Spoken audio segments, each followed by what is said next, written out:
नमस्कार मित्रांनो, मी सागर मदने। आज आपण जाणार आहोत महाराष्ट्रातली सगळ्यात मोठी बगाड यात्रा पाहण्यासाठी। सातारा जिल्ह्यामध्ये वाई तालुक्यात बावधन नावाचं गाव आहे।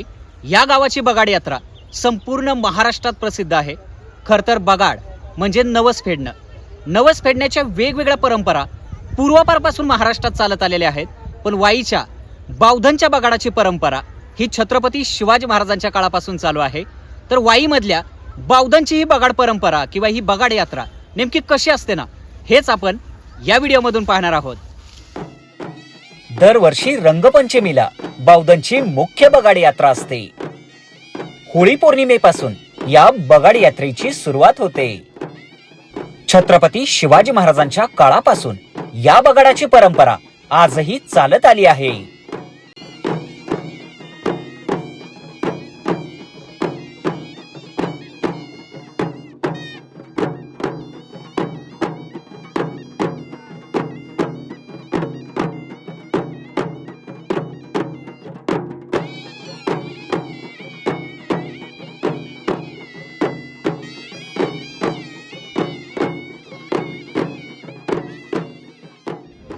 सोनेश्वर येथील कृष्णा नदीच्या काठावरती सध्या आपण आहोत। याच ठिकाणावरून आज बगाडाची सुरुवात होत असते। खरं तर सकाळी बरोबर 10:30 ते 11च्या दरम्यान याच ठिकाणी जे मानाचे बगाडी आहेत किंवा इथले जे स्थानिक आहेत आणि देवांची आंघोळ या कृष्णा नदीच्या काठावरती संपन्न होत असते। विधिवत पूजा होत असते आणि त्यानंतरच मग सकाळी 11 नंतर इथूनच बावधनच्या दिशेनं बगाडाचं प्रस्थान होत असतं। तर पुढच्या काही क्षणामध्ये या कृष्णा नदीच्या काठावरती हा जो सोहळा संपन्न होतोय तो तुम्हाला या व्हिडिओमधून पाहायला मिळेल।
बावधनच्या बगाड यात्रेचं सर्वात मोठं वैशिष्ट्य म्हणजे या बगाडासाठी खिलार जातीचेच बैल लागतात।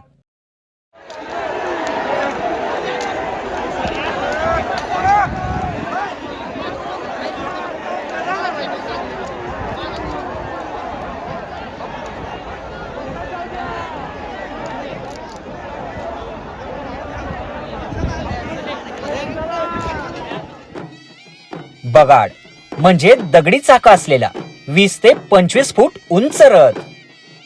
बगाडाचा रथ पूर्णपणे बाभळीच्या लाकडापासून तयार केला जातो। यासाठी लोखंडाचा कुठेही वापर केला जात नाही।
बावधनच्या बगाड यात्रेसाठी जातीवंत खिलार बैलजोडच वापरली जाते. याचं कारण असं की बगाडासाठी जो रथ तयार केला जातो तो बाभळीच्या ओल्या लाकडापासून तयार केला जातो. त्याला तुम्ही बघू शकता की कळकाचे बांबू सुद्धा बांधले जातात. त्यामुळे त्याचं जे वजन असतं ते जवळपास 2 ते 3 टनापेक्षा जास्त असतं.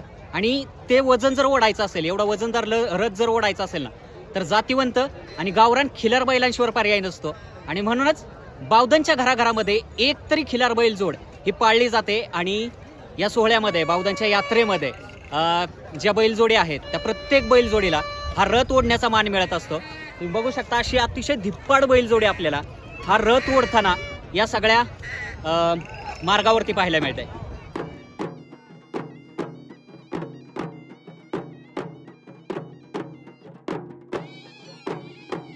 साधारणतः 11 वाजता हे बगाड नदीपासून मंदिरापर्यंत ओढत आणायला सुरुवात होते.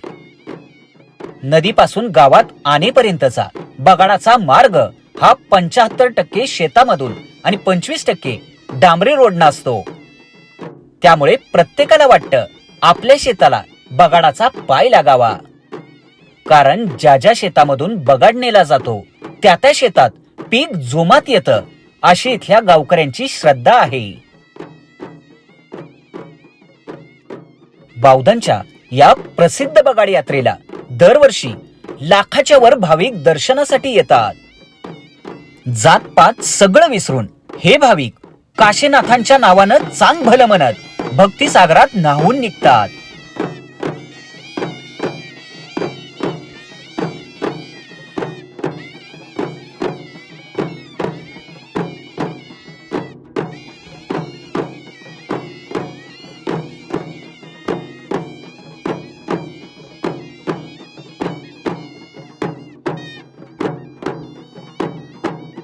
कोणी श्रद्धा म्हणो, कोणी अंधश्रद्धा म्हणो, कोणी काहीही म्हणो, पण दरवर्षी लाखो लोकांना एकत्र आणण्याची ताकद आपल्या या परंपरामध्ये आहे.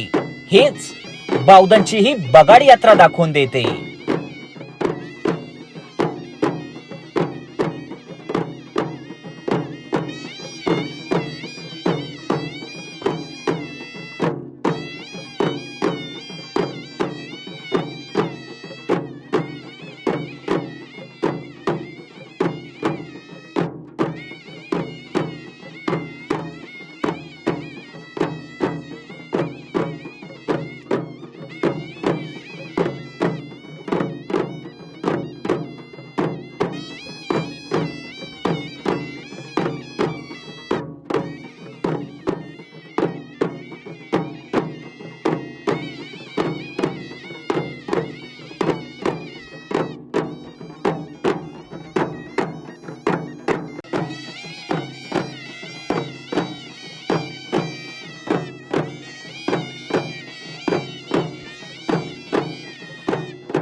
दुपारची वेळ आहे, म्हणजे साधारणतः 3 वाजून गेलेत. भयानक ऊन आहे आणि त्यापेक्षाही जास्त लाखोंची गर्दी येतं. त्यामुळे बगाड यात्रेची एक मजा आहे ना, ती इथं अनुभवता येते. फार सुंदर अशा पद्धतीची यात्रा आहे. एकदा तरी ही बगाड यात्रा कशी असते हे पाहण्यासाठी नक्की या.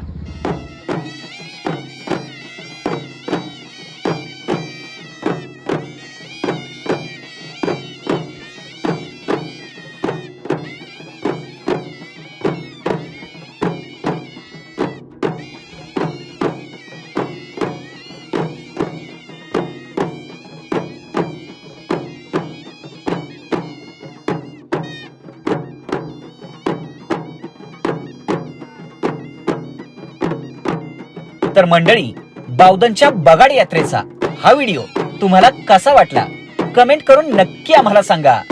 बोला काशीनाथांच्या नावानं चांग भलं.